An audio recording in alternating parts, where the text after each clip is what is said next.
Hola Diego, buenas noches. ¿Cómo analizas el planteamiento de Trump en la negociación con Putin? Hola, buenas noches. Bueno, pues Trump en su planteamiento, bajo mi punto de vista, ha roto la primera premisa de cualquier negociación, que es, digamos, llegar a la negociación sin que el adversario sepa todo aquello que tú estás dispuesto a conceder, porque si antes de sentarte en la mesa tú le dices lo que estás dispuesto a conceder, luego en la negociación le vas a tener que conceder más cosas. Esto hubiera sido lógico si en contrapartida Putin hubiera hecho lo mismo, pero Putin no ha hecho ni una sola concesión. Es decir, que ni siquiera Trump ha conseguido que Putin dictamine el alto el fuego, que sería la condición previa y necesaria para iniciar un proceso de negociación constructiva. Aparte de que, evidentemente, bajo mi punto de vista, no tiene recibo el que en esta negociación la mayor parte afectada, es decir, el agredido, esté fuera de las negociaciones o de las conversaciones desde los primeros momentos. Es decir, que el señor Trump habla antes con Putin que con Zelensky. A Zelensky, una vez que ha hablado con Putin, ya le informa, en plan tipo de Congreso de Viena. Pero eso no es, digamos, el camino para llegar a un consenso y por lo tanto a una paz duradera.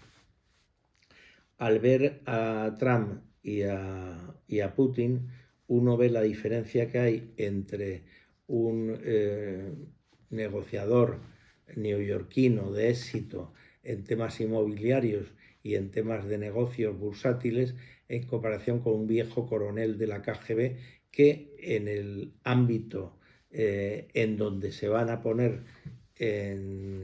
enfrentados estas dos personalidades, evidentemente el coronel de la KGB en principio parece que tiene una ventaja psicológica sobre lo que se traen entre manos sobre el negociador neoyorquino. Bien es cierto que el señor Trump tiene de ventaja un poder, sobre todo sobre Putin, notable, pero bueno, no parece que ese poder el señor Trump esté dispuesto a hacerlo como baza de presión. Hay que tener en cuenta que Rusia es el país más grande del mundo y por lo tanto su expansionismo hacia otro país, aunque sea un país con toda la historia común que se quiera, no está, digamos, justificado por un deseo ni de necesidad de salida al mar para comerciar, aunque siempre ha sido una ambición o una meta rusa el salir a los mares cálidos, pero tiene salidas a diversos océanos y mares por diferentes sitios. Tampoco es un país, Rusia, que necesite terreno para asentar a un exceso de población como le podían pasar o como puede pasar en Israel con los judíos que llegan continuamente.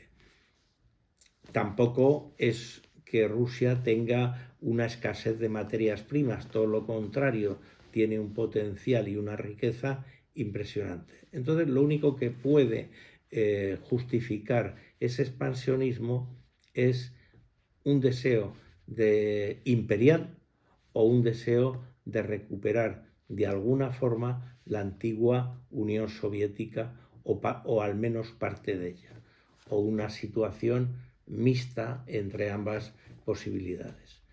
En las relaciones internacionales solo existen dos tipos de naciones: las naciones expansionistas y las naciones de status quo. Las primeras son las que quieren apoderarse de territorio, de más territorio, por lo tanto de sus vecinos, y las de status quo son las que están de acuerdo con sus fronteras y con el territorio que tienen y no ambicionan los terrenos o los bienes que otras naciones tienen.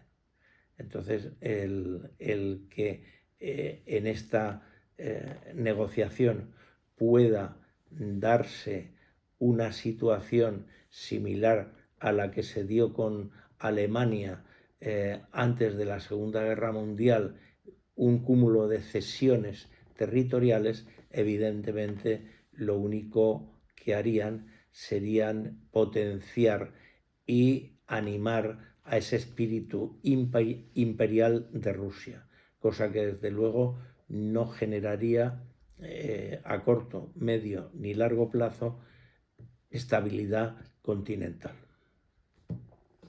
Y una cosa, ¿esta situación que se ha generado, cómo afecta a España? Bueno, a España la afecta de diversas maneras. Hay que tener en cuenta que España es un país de status quo, es decir, está contento con su territorio, con sus fronteras, no ambiciona el territorio de nadie, sin embargo tiene un vecino al sur que es una nación expansionista. Entonces, evidentemente, el interés de España está en defender la licitud y la estabilidad de las fronteras existentes y el respeto a los tratados firmados.